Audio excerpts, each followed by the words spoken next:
In the beginning of the movie, a boss of a drug group lands his plane at a private airport and goes to his big house with his guards. The leader of the cartel changes into a swim outfit and goes to swim in his own pool. While swimming, he sees his watch on the pool floor and goes down to get it. A man nobody knows grabs the leader of a drug gang and holds him underwater until he dies.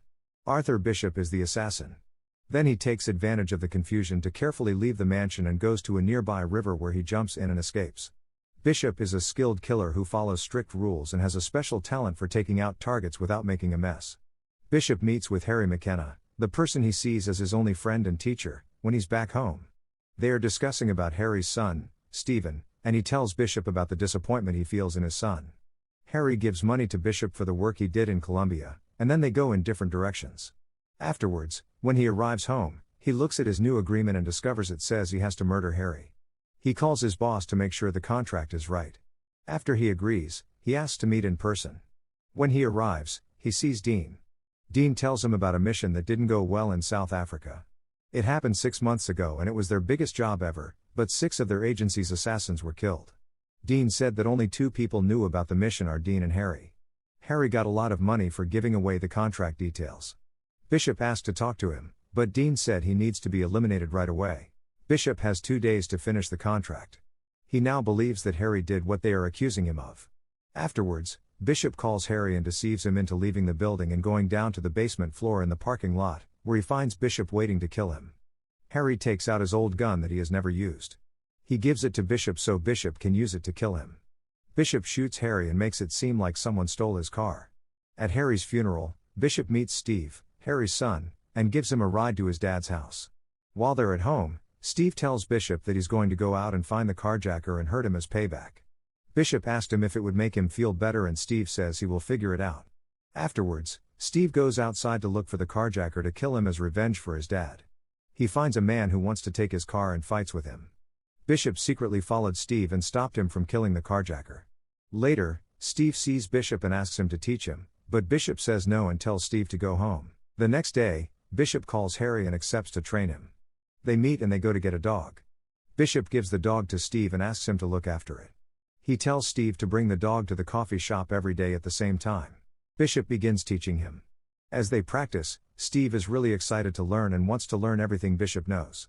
The next day, Bishop increases Steve's training by taking him to work with him on a job.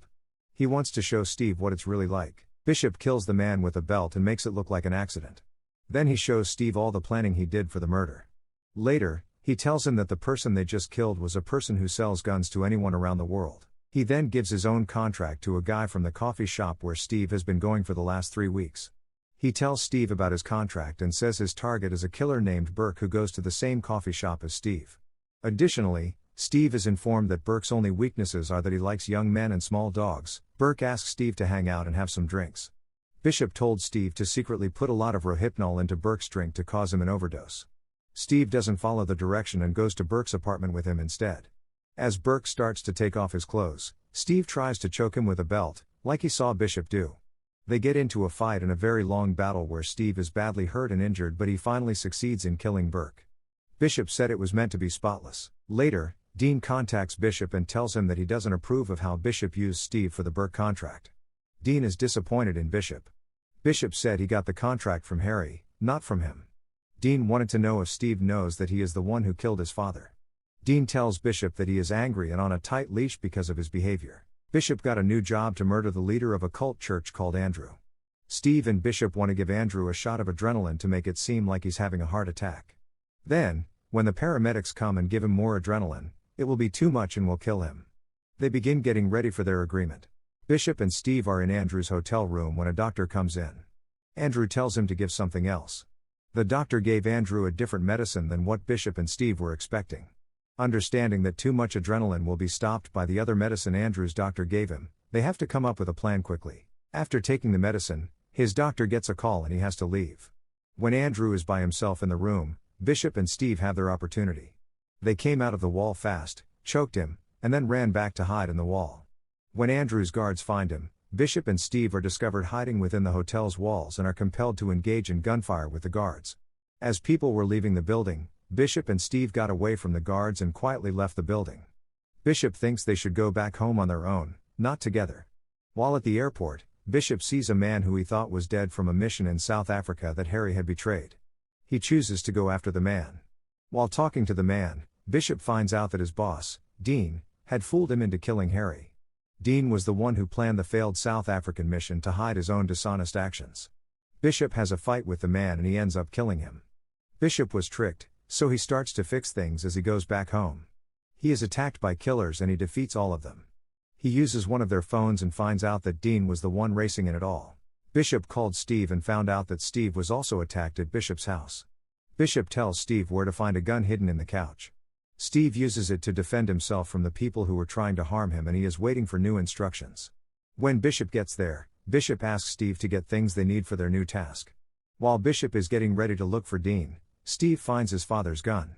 He found out that Bishop murdered his father, not carjackers. Bishop visits the home of a person who works with Dean. He asks him where Dean is.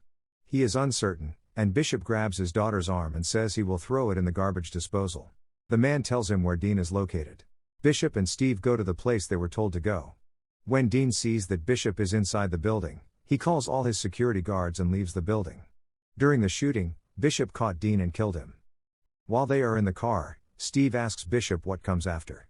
He says they will both go away and get new names. Then they choose to go to a gas station. On the way there, Bishop sees Harry's gun in Steve's jacket and realizes that Steve knows he killed his dad. At the gas station, Steve asks Bishop if he needs anything, and Bishop says he's okay. Steve turns the nozzle on the fuel tank so that the fuel spills on the ground. While Bishop was still in the truck, Steve took Harry's gun and shot the gas, causing Bishop's vehicle to explode at the gas station. Steve goes back to Bishop's house and plays music on a record player. Then, he goes to the garage and takes Bishop's old 1966 Jaguar car that he had been fixing. While Steve is driving away, he sees a note on the car seat that says, "Steve, if you're reading this, then you're dead." Steve laughed and then the car exploded, and he died. At the same time, the record player stopped playing at Bishop's house and set off a trap that caused Bishop's house to explode. At the gas station, a security camera shows that Bishop got out of his truck just before Steve blew it up and he survived. Bishop gets into another truck he had at the beach and drives away. Make sure you subscribe and turn on the notification, so you can watch more video like this. Thanks for watching.